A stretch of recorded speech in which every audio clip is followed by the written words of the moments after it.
जिस टॉपिक पे बात करने जाने वाले हैं थोड़ा सीरियस होने वाला है, ध्यान से सुनने की कोशिश करना।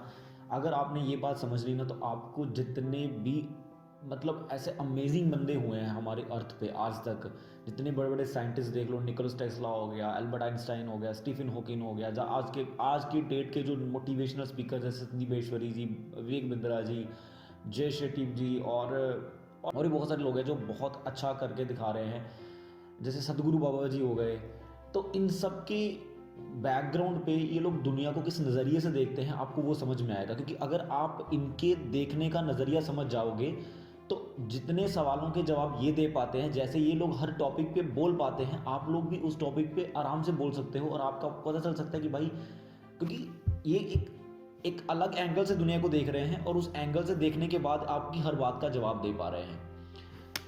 तो क्या है वो एंगल? अब ये एंगल मैं बताने से पहले आपको एक स्टोरी सुनाना चाहूँगा कि 2016 में क्या हुआ कि मेरी ऑलमोस्ट डेथ होने वाली थी। मैं 4-5 दिन के लिए बेहोश रहा एंड देन जब मैं उठा तो मेरे दिमाग में एक ही क्वेश्चन था कि भाई मरना भी है, मरने जैसा भी कुछ होता है भाई, कितने भयानक एक्सपीरियंस होता है कि आपको एक मोमेंट पे सब कुछ छोड़ना है, जितना जो चीज़ें आपके पास है आपको सब कुछ छोड़नी है, कुछ नहीं बचेगा आपके पास, आप खत्म हो, मर जाएंगे आप, खत्म, सोल्ला का था, काम खत्म, फिनिश।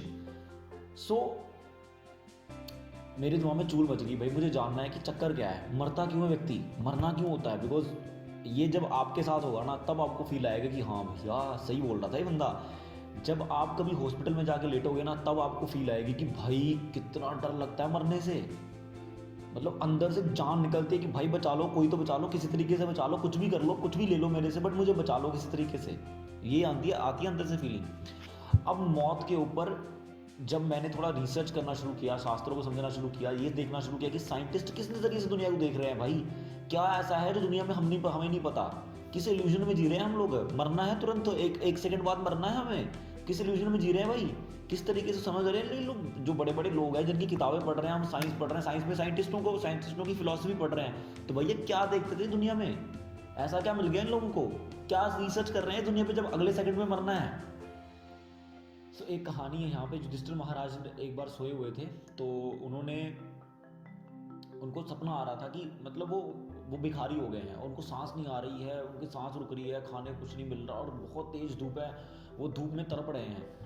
तो अचानक से ना मतलब उनकी सांस, मतलब उनको लगा कि अभी सांस रुक जाएगी उनकी, तो अचानक से तड़प के उठ गए वो अपने बेड पे। अब बेड पे जैसे ही उठे उन्होंने देखा यार मैं तो बेड पे हूँ, मैं तो मर नहीं रहा, बट फिर उन्होंने देखा कि उनको पसीना आ रहा है और चादर पूरी मतलब गठी हो रखी है तड़पने की वजह से, और उनके आसपास दासियां पंखे जल रही हैं फटाफट की, पता नहीं क्या राजा को पता नहीं क्या हो गया, बुरा सपना देख लिया उन्होंने।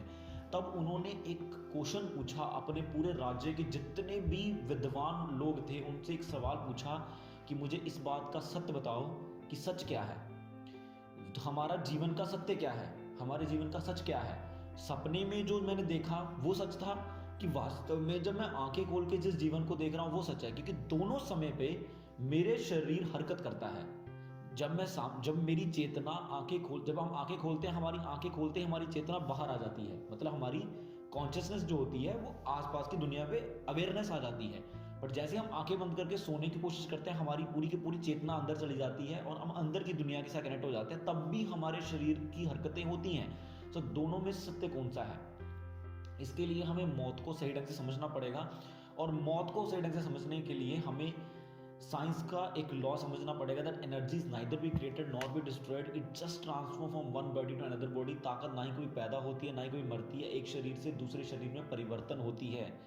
बहुत बड़ा लॉ है ये, बहुत बड़ा लॉ है ये, मतलब ऐसा लॉ है कि जो आपको ये बात बताएगा कि आप कभी मरते नहीं हो, ये शरीर मरता है बट आप कभी नहीं मरते, बिकॉज आप कौन हो शरीर में। मैंने पिछली वीडियो में बताया था, जो मैंने बताया कि द सीक्रेट क्या है, जो संदीप महेश्वरी, विवेक बिंद्रा जी और जय शेट्टी जी हैं, इनका क्या सीक्रेट है, इनकी मोटिवेशन का क्या सीक्रेट है, तो उस वीडियो में जाके देखो, मैंने आपको बहुत अच्छे समझाया कि आप शरीर नहीं आप आत्मा हो। ये बात उन लोगों ने समझी है। अब आत्मा का मतलब क्या है, इस शरीर में जो एनर्जी है उसको आत्मा बोला जा रहा है। एनर्जी मतलब इस शरीर में जो ताकत है, इस शरीर में जो चेतना है उसको आत्मा बोला जा रहा है, इस शरीर में जो चेतना है उसको आत्मा बोला जा रहा है। अब एक चीज़ देखिए, अगर मुझे बुखार है तो बुखार और बुखार के सिम्टम को अलग नहीं किया जा सकता दोनों से, मतलब मुझे बुखार है तो मेरा शरीर भी गर्म होगा।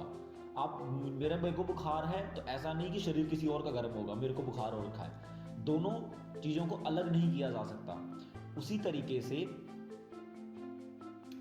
जीवन, जहाँ पे जीवन है वहाँ और चेतना मतलब एनर्जी, दोनों को अलग नहीं किया जा सकता। अगर मैं जीवित हूँ और मेरे शरीर के अंदर चेतना होगी, इसको अलग नहीं किया जा सकता।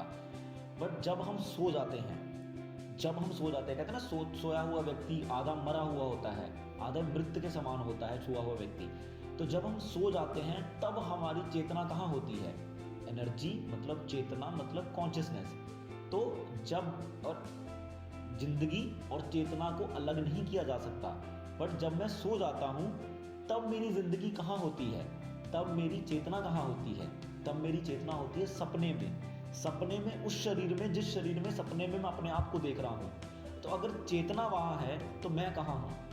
मैं भी तो वही हूँ, मैं इस शरीर में नहीं हूँ उस समय। तो वो है एक तरीके की मौत, और इसी पूरे कंसेप्ट को मौत बोला जाता है। जब हम इस शरीर से चेतना स्तर पे, मतलब अपने चेतना के स्तर पे इससे अलग होके किसी दूसरे शरीर में चले जाते हैं, इसको बोलते हैं मौत। बट भगवत गीता में कृष्ण ने जब बोलना शुरू किया तो बोलते ही सबसे पहली बात अर्जुन को ये समझाई कि अर्जुन, तुम आत्मा हो, और आत्मा ना ही कभी मरती है ना ही कभी पैदा होती है, उसको कोई काट नहीं सकता, जला नहीं सकता, उसे कभी कोई मार नहीं सकता।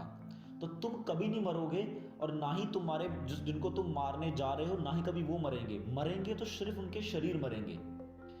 तो मतलब इससे हम ये बात समझते हैं कि थोड़ा सा और डीप एग्जांपल पकड़ के चलो कि अगर मैं एक कपड़े पहना और एक स्टेज पे चढ़ा और मैंने कुछ गलतियां हरकतें करी, मैंने वहाँ पे कुछ एक्टिंग करी, कपड़े उतारे और मैं स्टेज से नीचे आ गया।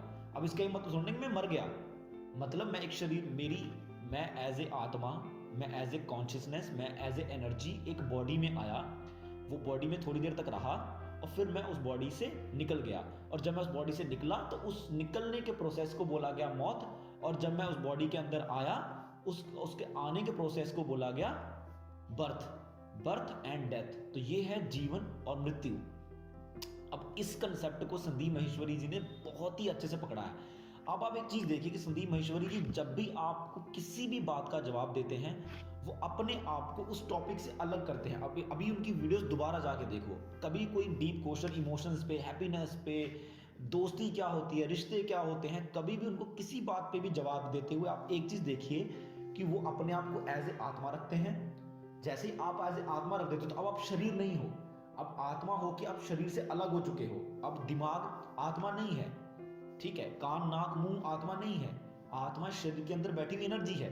तो एनर्जी से आप अपने आप को एज ए आत्मा वो अलग करते हैं पहले शरीर से, मतलब अपने दिमागी तौर पे, और फिर पूरे सिनेरियो को समझने की कोशिश करते हैं। फिर उस सिनेरियो को समझते हुए वो आपको बात का आंसर देते हैं।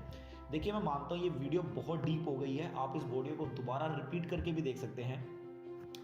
बट अब कुछ लोग सोच रहे होंगे कि यार ये सब सुनने का फायदा क्या है। फायदा तो संदीप माहेश्वरी की बात से मैंने आपको बता दिया कि इतनी बात समझने से आपको जिंदगी की 90% प्रॉब्लम तो ऐसे समझ में आ जाएंगी कि भैया चक्कर चल क्या रहा है, और बाकी आप और डीपली समझने लग जाओगे।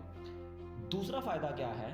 दूसरा फायदा, अगर आप लोग तो यार हम हर चीज़ का फायदा पैसे में ढूंढते हैं, पैसे में क्या फायदा, पैसे में क्या फायदा। अब पैसा जब आप काम करते हो तो भाई मैंने स्टार्टिंग में बोला, ये उन लोगों का नजरिया है जिन्होंने इस दुनिया के अंदर बेस्ट रिसर्च करके दिखाई है। वो लोग इस बात को बहुत ही अच्छे समझते हैं कि हम न एनर्जी हैं, ये पूरी दुनिया एनर्जी से बनी हुई है। विदाउट एनर्जी, विदाउट वाइब्रेशन कोई भी चीज एग्जिस्ट नहीं कर सकती। इस पूरी क्रिएशन के पीछे एनर्जी है। मैटर उस एनर्जी से पैदा हो रहा है जो एक सुप्रीम एनर्जी है, जिसको हम हिंदी में परम आत्मा शब्द के साथ संबोधित करते हैं। परम मतलब बड़ा, आत्मा मतलब एनर्जी, आत्मा एनर्जी, छोटी एनर्जी। तो एक सुप्रीम एनर्जी है, एक स्मॉल एनर्जी है, दोनों क्वालिटी में सेम है, क्वालिटी में उनमें कोई फर्क नहीं है। अगर परमात्मा भगवान कभी मर नहीं सकते तो आत्मा भी कभी मर नहीं सकती। तो जैसे ही आप ये पूरा कंसेप्ट समझते हो ना, तो आप जिस भी फील्ड में इंटरेस्ट रखते हो, जैसे संदीप माहेश्वरी जी मोटिवेशनल में ज़्यादा इंटरेस्ट रखते थे, तो उन्होंने इस बात को समझते हुए पूरे तरीके से अपने आप को मोटिवेशन में समझने में लगा दिया। साइंटिस्टों, क्योंकि साइंस में और थोड़ा खोजबीन में इस धरती को और गहराई से जानने में इंटरेस्ट रखते थे, तो इस नज़रिए को जैसे उनको ये सच पता चला, तो उन्होंने ये पूरी की पूरी इस नॉलेज को उस वे में लगाया और कोशिश की कि कैसे हम लोगों का भला कर सकते हैं अगर हमें ये बात पता चल गई है। वे बिंद्रा जी ने भी जैसे उनको ये बात पता चली तो उन्होंने पूरा का पूरा अब अपना पूरी लाइफ डेडिकेट कर रहे हैं इस चीज़ के लिए कि कैसे अब मैं इस नॉलेज को अपने अंदर रख के, इस नज़रिए को अपने अंदर रख के मैं वो कर सकता हूँ जिससे दुनिया का भला हो। तो ये है मोटिवेशनल स्पीकर जो आपको बोलते हैं कि भैया नज़रिया बदलो, आपकी ज़िंदगी बदल जाएगी। तो ये है वो नज़रिया जो आपको समझना है कि मौत कभी भी नहीं आएगी, बट आएगा क्या, आपके एक्शन और एक्शंस के रिएक्शंस आएंगे। आपको वापस क्या मिलेगा, आपके एक्शंस के रिएक्शंस मिलेंगे। Because every action is equal and opposite reaction. जो सा कर्म करोगे वैसा फल मिलेगा, इस बॉडी में नहीं तो अगली बॉडी में तो जरूर मिलेगा, क्योंकि आप कभी नहीं मरते। आप सिर्फ कपड़े बदल के चले गए। आप स्टेज पे आए, कपड़े पहने, स्टेज पे आए, चोरी की, कपड़े उतारे, स्टेज से उतर गए। भाई तुमने कपड़े उतारे हैं, तुम नहीं बदले। तुम भी एज ए आत्मा कभी नहीं बदलते, तो तुम्हारे रिएक्शंस तो तुम्हें जरूर मिलेंगे। अब इस चीज़ के ऊपर हम और डीपली आगे बात करेंगे कि कर्म, एक्शंस का लॉ क्या है, हमारी ज़िंदगी के ऊपर कैसे असर डालता है, उसको कैसे हम न्यूट्रलाइज कर सकते हैं, कैसे हम हमारी ज़िंदगी में जो सुख और दुख आ रहे हैं कैसे हम उसको साइंटिफिक वे से समझ सकते हैं और कैसे हम उनका सोल्यूशन कर सकते हैं। Thank you so much.